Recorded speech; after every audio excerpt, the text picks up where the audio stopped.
ترسم غياب الدولي الجزائري ولاعب نادي روما الإيطالي حسام عوار عن تربص الخضر المقرر انطلاقه غدا الاثنين تحسبا لمواجهتي تنزانيا والسنغال.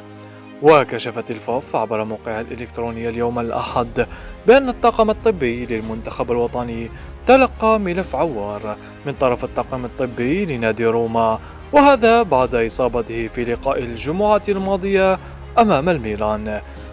مشيرة إلى أنه بعد مشاورات بين الطاقمين الطبيين وبين عوار والطاقم الفني للخضر تم اتخاذ قرار إعفاء اللاعب من حضور التربص من أجل معاينة إصابته من طرف الطاقم الطبي للمنتخب.